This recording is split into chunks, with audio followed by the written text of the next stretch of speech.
घड़ी खम्मा। ये देखो पूरा पैसा मिल गया इंटरेस्ट के साथ।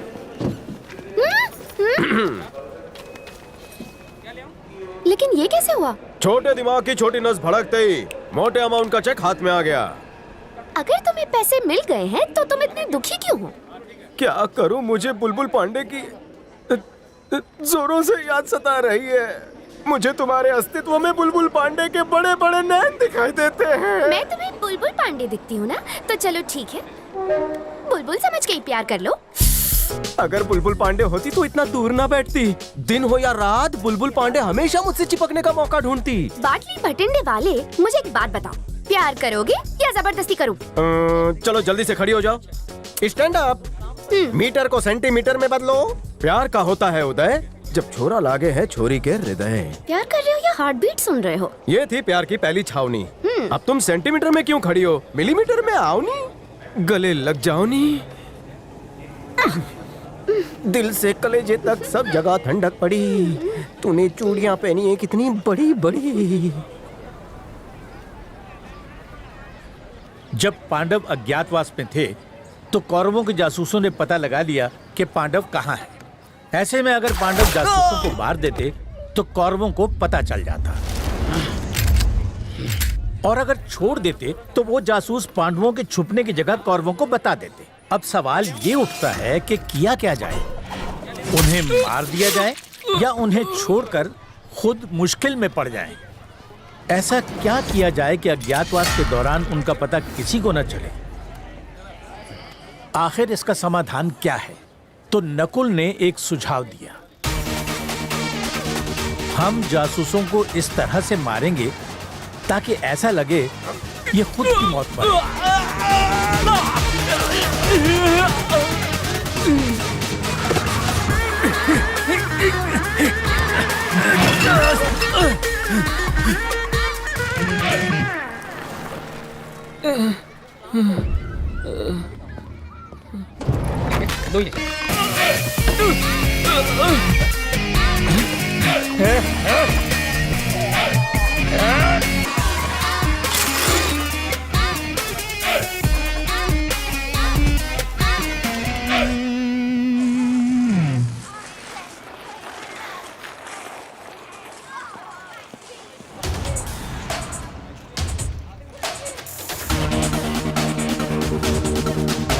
उपलब्ध साधनों का इस्तेमाल करके अपने दुश्मनों को मारना ही नकुल धर्म कहलाता है।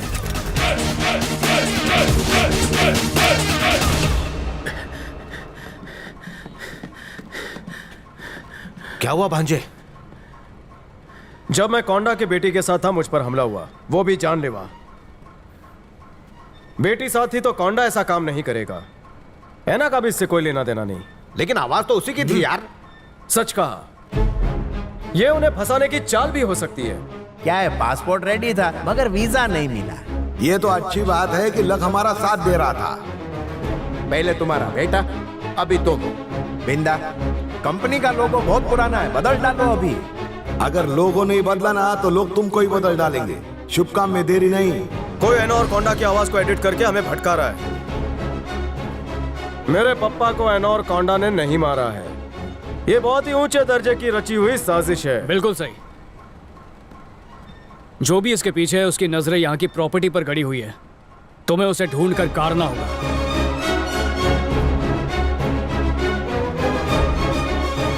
कौन हो सकता है? सर, एक बहुत बुरी खबर है। अभिषेक जिंदा है। तो उसे अच्छी खबर में बदल दे।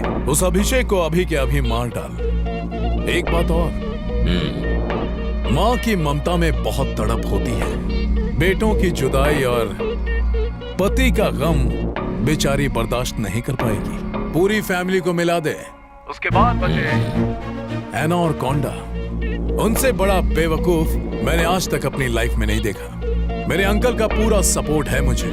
बाकी बोर्ड मेंबर्स को हम खरीद लेंगे और फिर मैं सीईओ बन जाऊंगा। पिताजी को पुण्यतिथि पर कुर्सी भेंट करूंगा।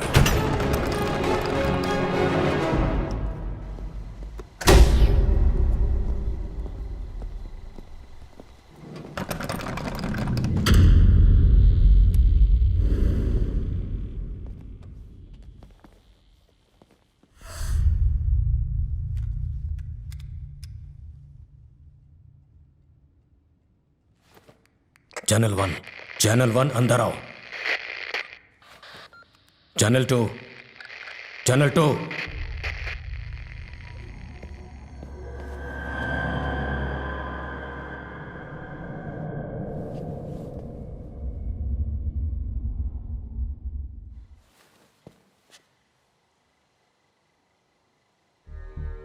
हथियार बनाने के लिए जरूरत होती है मजबूत हाथों की, एक अनोखी सोच की, अपने अंदर छुपे अहंकार की। लेकिन तबाही तब मचती है जब कहीं अन्याय होता है। मैंने भगवान से प्रार्थना की, उनके सामने रोई गिड़गिड़ाई कि क्या मेरे पति और बेटे के हत्यारों को सजा नहीं मिलेगी। मैंने भगवान से तड़प कर सवाल किया, क्या गलती थी उन दोनों की। जवाब मिला, पाप की उम्र लंबी नहीं होती। अभिषेक बाटली वाला हर अन्याय का बदला लेगा, जलाकर राख कर देगा वो सभी जालिमों को। वो फौलाद है, वन मैन आर्मी। जिन पापियों ने मेरे सुहाग को उजाड़ दिया, जिन दरिंदों ने मेरी गोद को सूना कर दिया, उन्हें खून के आंसू रुलाने और मुझ पर जो अन्याय अत्याचार हुआ है उसका बदला लेने के लिए वो आ गया है। मेरे लिए ढाल और दुश्मनों के लिए हथियार बनकर आया है वो, जानलेवा खतरनाक हथियार।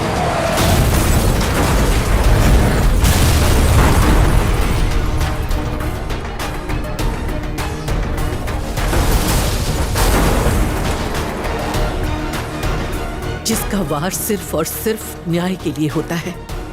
न्याय के लिए किसी को मारना धर्म है, और वो अपने इस धर्म का पूरी तरह से पालन कर रहा है।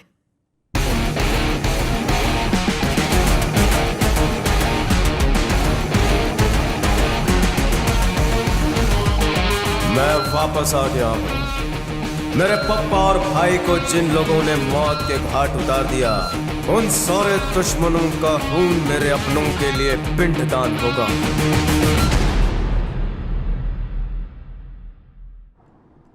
आदित्य भंडारी तुम्हारे पिता के साथ 25 सालों तक घूमता रहा, उनका खून चूसता रहा। उसके बेटे रंजीत को हमने अपना बेटा माना, इंटरनेशनल ऑपरेशन का सीईओ बनाया, लेकिन कंपनी के लालच में उसने हमारे साथ गद्दारी की और हमारे परिवार को खत्म कर दिया। आखिर क्यों? उस कुर्सी के लिए मैं अपने पप्पा को और भाई को खो चुका हूं, लेकिन अब वो कुर्सी मेरी होगी। शतरंज का खेल उस वक्त तक चलता है जब तक किसी एक राजा की मात नहीं होती।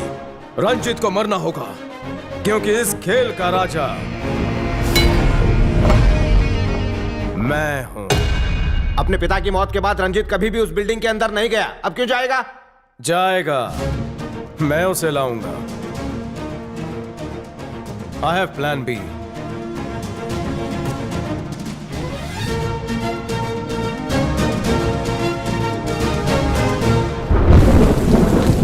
सर, ये बॉडीज अब सड़ने लगी। 3 दिन हो गए एक्सीडेंट हुए, लेकिन इन्हें क्लेम करने अब तक कोई नहीं आया। ये एक्सीडेंट में नहीं मारे गए रवि, ये मर्डर को एक्सीडेंट दिखाने की कोशिश है। आप ऐसा क्यों कह रहे हैं सर? एक्सीडेंट तो सिर्फ दिखावा है। मैं ये जानना चाहता हूँ कि उन्हें कैसे मारा गया। चलो। Yes sir, let's go.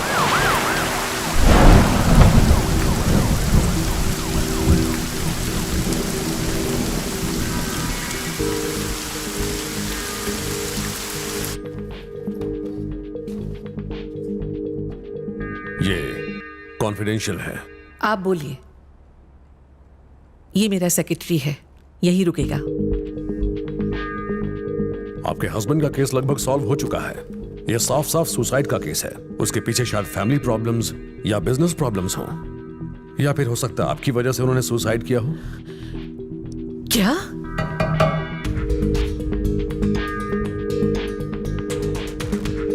और जहां तक आपके बेटे की बात है, तो वो एक एक्सीडेंट ही था।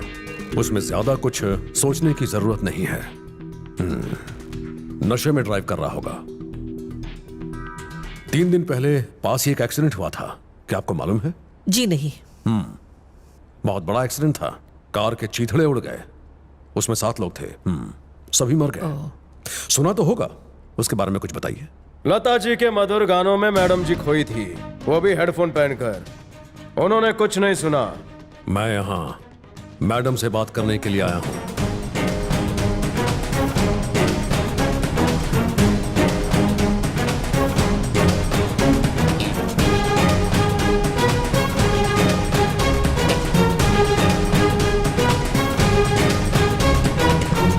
मैडम ने तुम्हें बिना दाग वाली कुर्सी दी और तुम उनके ही चरित्र पर दाग लगा रहे हो। तुम्हें पता भी है तुम किससे बात कर रहे हो? इतने दिन हो गए आपके हस्बैंड और बेटे को मरे हुए। इन्वेस्टिगेशन के बारे में पूछने के लिए आपने एक भी कॉल नहीं किया। अजीब बात है ना? सजा देनी हो या फिर भुगतनी हो, हम चील की तरह चिल्लाते नहीं।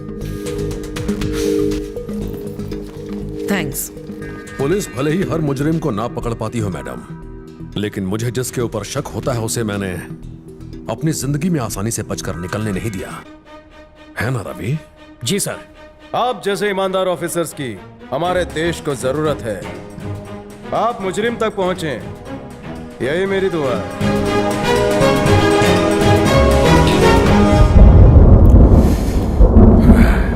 शीला, अंदर कॉफी भेजो। आपने मुझे रोक लिया सर, वरना उस बदतमीज को ऐसा मजा चखाता कि वो याद रखता।